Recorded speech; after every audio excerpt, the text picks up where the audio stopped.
നമ്മുടെ നമസ്കാരത്തിന് നാം എത്ര ശ്രദ്ധ കൊടുക്കുന്നു എന്നത് ഒരു വലിയ പ്രശ്നം തന്നെയാണ്.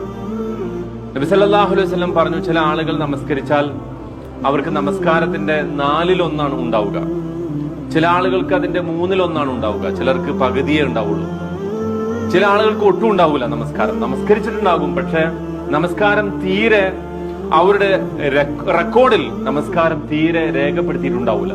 ഉമർ ഇബ്നുൽ ഖത്താബ് റളിയല്ലാഹു അൻഹു പറഞ്ഞത്, 60 വർഷം നമസ്കരിച്ച ഒരാൾ ഒരു പക്ഷെ അള്ളാഹുവിന്റെ അടുക്കൽ വരും. 60 വർഷം മുടങ്ങാതെ നമസ്കരിച്ചിട്ടുണ്ടാകും, പക്ഷേ ഈ 60 വർഷത്തെ നമസ്കാരവും അയാളെ സംബന്ധിച്ചിടത്തോളം ഒരു ഫലവും ചെയ്യുകയില്ല. നബി സല്ലല്ലാഹു അലൈഹി വസല്ലം അതിനെക്കുറിച്ച് താക്കീത് ചെയ്തത്, ആ നമസ്കാരമൊക്കെ അവന്റെ മുഖത്തേക്ക് വലിച്ചെറിയും. നമസ്കാരത്തെ കുറിച്ചാണ് ആദ്യം ചോദ്യം ചെയ്യപ്പെടുക പരലോകത്ത്. മഹ്ശറിൽ അള്ളാഹു ആളുകളെ വിചാരണക്കെടുക്കുമ്പോ ആദ്യം വിചാരണക്കെടുക്കുക നമസ്കാരമാണ്.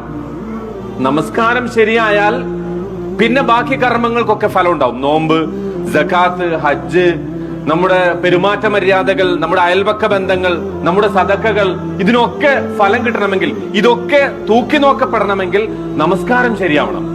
5 വിഭാഗങ്ങളാണ് നമസ്കാരത്തെ കുറിച്ച് ഉണ്ടാവുക.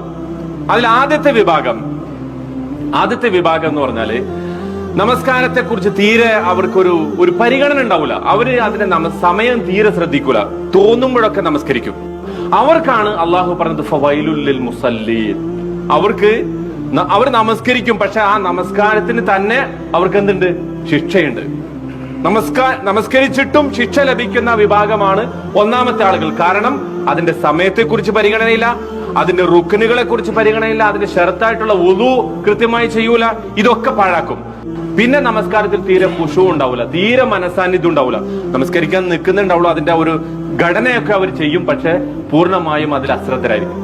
രണ്ടാമത്തെ വിഭാഗം ഓതുന്നത് എന്താണെന്ന് അറിഞ്ഞൂടാ, വജ്ഹത്ത് മുതല് സലാം വിട്ടുന്നത് വരെ അതിൽ പറയുന്ന ഒരു സംഗതിയെ കുറിച്ചും തീരെ വിവരമില്ല. അവർക്ക് ഖുശൂ എന്ന് പറയുന്നത് തീരെയില്ല. അവരെ കുറിച്ച് പറഞ്ഞത് അവരുടെ നമസ്കാരം അവരുടെ മുഖത്തേക്ക് തന്നെ വലിച്ചെറിയും. നമസ്കാരം കൊണ്ട് ശിക്ഷ ഉണ്ടാവില്ല, മറിച്ച് അവരുടെ നമസ്കാരം തീരെ സ്വീകരിക്കപ്പെടൂല. ഇനി മൂന്നാമത്തെ ഒരു വിഭാഗം, അവര് ഇതെല്ലാം ഭംഗിയായിട്ട് ചെയ്യും, പക്ഷെ അത് സമയത്ത് നിർവഹിക്കും, വുളു മര്യാദക്ക് എടുക്കും, അതിന്റെ റുക്നുകളൊക്കെ പാലിക്കും.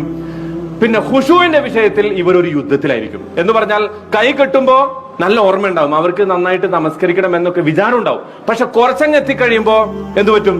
ശ്രദ്ധ വിട്ടുപോകും. സുജൂദിലെത്തുമ്പോഴാണ് ഓർമ്മ വരാം, അപ്പൊ വേഗം തിരിച്ചു വരും. അവരൊരു ജിഹാദിലാണ്. അവരെ സംബന്ധിച്ച് പറഞ്ഞത്, അവർ അധിക സമയവും ഓർക്കും, പക്ഷെ പലപ്പോഴും അവർക്ക് എന്ത് ചെയ്യും? ശ്രദ്ധ തെറ്റിപ്പോകും. അങ്ങനെയുള്ള ആളുകളെ കുറിച്ച് അവർക്ക് 2 കൂലി ഉണ്ടെന്ന് പറഞ്ഞ. എന്തുകൊണ്ട്? ഒന്ന്, അവർ ഖുശൂവിന് വേണ്ടി ഖുശൂ നിർവഹിക്കുന്നു, അത് പാലിക്കുന്നു. നമസ്കാരത്തിൽ ഭയഭക്തി, അള്ളാഹുവിനെ കുറിച്ചുള്ള വണക്കം വഴക്കമൊക്കെ പാലിക്കുന്നു. രണ്ടാമത് അവരൊരു ജിഹാദിലാണ്, പിശാചുമായിട്ടുള്ള യുദ്ധത്തിലാണ്. കാരണം നബി സല്ലല്ലാഹു അലൈഹി വസല്ലം പറഞ്ഞു, നിങ്ങൾ നമസ്കരിക്കാൻ നിൽക്കുമ്പോ ഒരു പിശാചിന്, ഖൻസർ എന്ന് പറയുന്ന ഒരു പിശാചിനെ കുറിച്ചാണ്. ആ പിശാചിനെ അള്ളാഹു തന്നെ ആ അർത്ഥത്തിൽ ഒരു പിശാച് പ്രത്യേകമായിട്ട് നമസ്കാരത്തിൽ നമ്മളെ വഴിതെറ്റിക്കാൻ വരുന്നുണ്ട്. നമുക്ക് എല്ലാവർക്കും അത് ബോധ്യം ഉണ്ടാവും. നാലാമത്തെ വിഭാഗം, അവർ ഇതൊക്കെ പാലിക്കും, പരിപൂർണമായും ഖുശൂ ഉണ്ടാവും.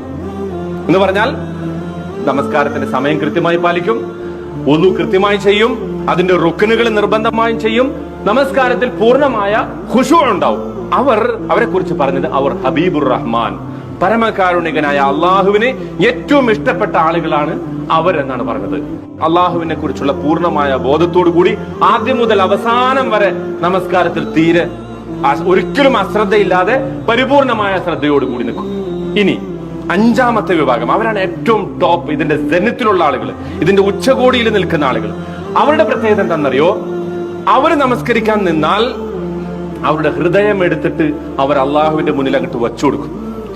എന്ന് പറഞ്ഞാൽ ഈ ലോകവുമായിട്ടുള്ള സകല ബന്ധവും അവർ മുറിച്ചു കളയും. അങ്ങനെ മുറിച്ചു കളയുന്നതോട് കൂടി നമസ്കാരത്തിന്റെ ഇടയിൽ എന്ത് ലോകത്ത് സംഭവിച്ചാലും അവരറിയൂല. ഇതാണ് 5ാമത്തെ വിഭാഗം. ജീവിതത്തിന്റെ ഏറ്റവും അടിസ്ഥാനമാണ് നമസ്കാരം. അള്ളാഹുവിന്റെ മുന്നിൽ നമ്മളെ രക്ഷപ്പെടുത്തുന്ന കർമ്മമാണ് നമസ്കാരം. എന്നല്ല, ജീവിതത്തിന്റെ സകല പ്രശ്നങ്ങളിൽ നിന്നും നമ്മളെ മോചിപ്പിക്കും. അള്ളാഹു പറയുന്നു, വസ്തഈനു ബിസ്സബ്രി വസ്സലാത്ത്, നിങ്ങൾ നമസ്കാരം കൊണ്ടും ക്ഷമ കൊണ്ടും അള്ളാഹുവിനോട് സഹായം തേടുക. അപ്പൊ നമുക്ക് പറ്റിയ ഈ ആയുധത്തെ നമ്മൾ അതിന്റെ പരമാവധി പൂർണ്ണമായ അർത്ഥത്തിൽ ഉപയോഗിക്കുക. അള്ളാഹു സുബ്ഹാനഹു വ തആല അത്തരക്കാരിൽ ഉൾപ്പെടുത്തി നമ്മെ അനുഗ്രഹിക്കുമാറാകട്ടെ. നമ്മുടെ നമസ്കാരങ്ങളെ അള്ളാഹു സ്വീകരിക്കുമാറാകട്ടെ.